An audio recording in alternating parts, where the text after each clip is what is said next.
So dito na tayo. So Super Grandia, Toyota Hi-Ace Commuter, yung GL Grandia. So 2016 model to. Magpapalit tayo ng timing belt guys. So papakita ko lang sa inyo kung paano magpalit para meron kayong idea. So binaklas namin yung upuan dito dahil maglilinis kami ng turbo. So ito, papalitan natin ng timing belt to. Ayan, so tatanggalin lang naman guys yung mga tornilyo dito paikot. So mga 10mm lang yan para matanggal natin tong cover.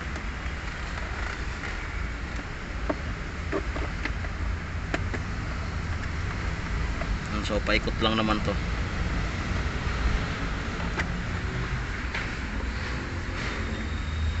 So yung tinakbo niya kasi guys 87,000 kilometers. So napakalaki na.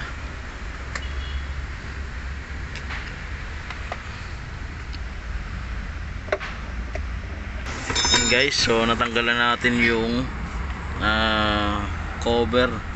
So ito guys, maayos pa naman yung timing belt niya, pero sa maintenance papalitan talaga natin. So nilagyan na rin natin ng timing mark dito kasi may mga timing mark dito yun guys. So, tapos yung dito sa kabila yan, kung makita nyo guys yung kulay blue tapos yung arrow, yan yung timing mark nya. Yan. So tatanggalin na natin. So ito guys, papalit tayo nitong idler bearing. Yan, tapos itong auto tensioner. Yan. So tapos dahil may tagas rin dito guys, papalit tayo ng camshaft oil seal dito. Yan. So babaklasin na natin.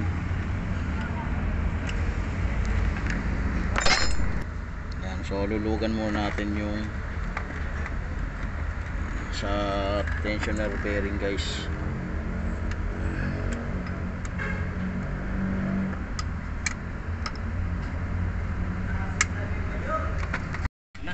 So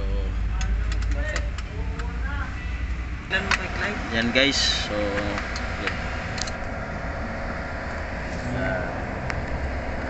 may dalawang tornilyo yan.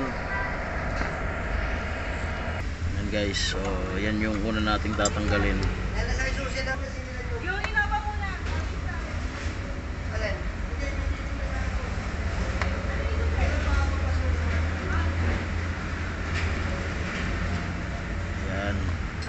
So saka natin luluwagan yung G's sa baba, dahil pagka pinagsabay natin yan guys, kukontra na, hindi natin basta basta matatanggal ng kamay yung sa taas na tornilyo yan. Yan. So pag naluwagan na, saka natin palingin dito. Yan. Yan. Yan, okay na. So saka natin guys tanggalin yung timing belt. Yan.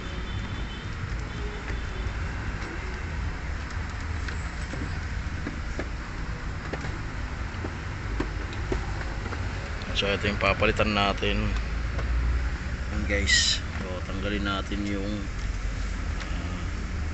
auto tensioner. So meron tayong bago niyan, tapos itong bearing may bago tayo niyan.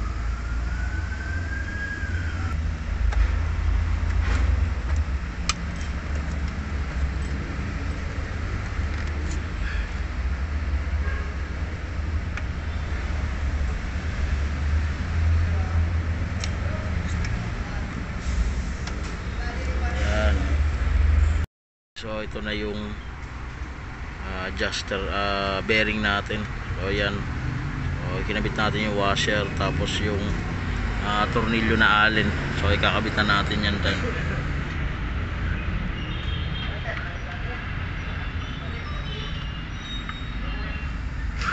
Yan.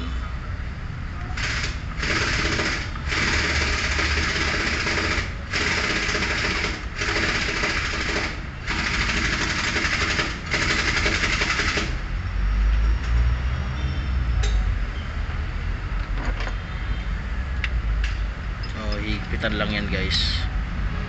Saktong higpit lang, okay na. Yan, so kakabitan natin guys yung auto tensioner. So ito na yung auto tensioner guys. So ikakabit muna natin yung nasa baba niyan para nagagalaw natin.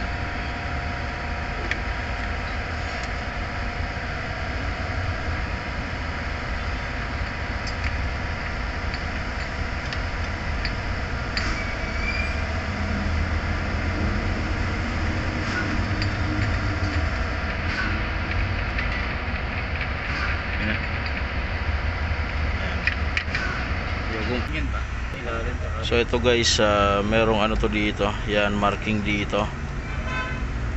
Tapos ito, so itatapat natin to sa camshaft.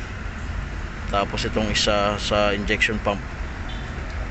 Yan, so yan yung pinakang timing niya rin. Yan. O, tapos dito guys,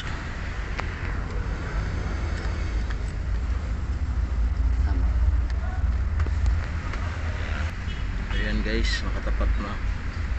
Tapos tingnan natin dito sa ilalim. So nakatapat na rin dito sa marking niya.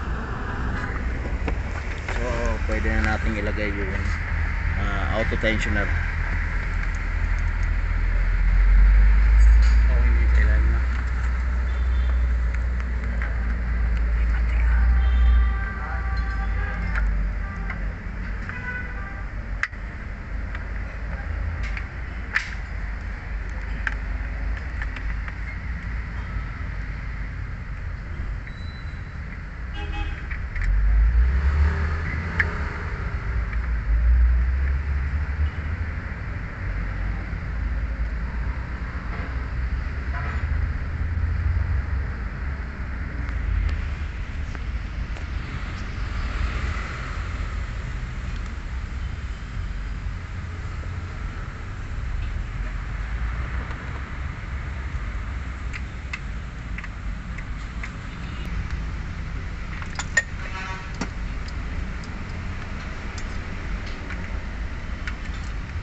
Okay na siya guys, so pakawalan na natin.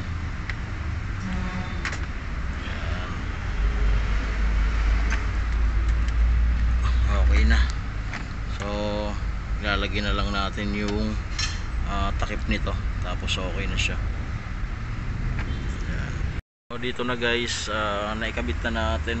Yan. So start na lang natin to.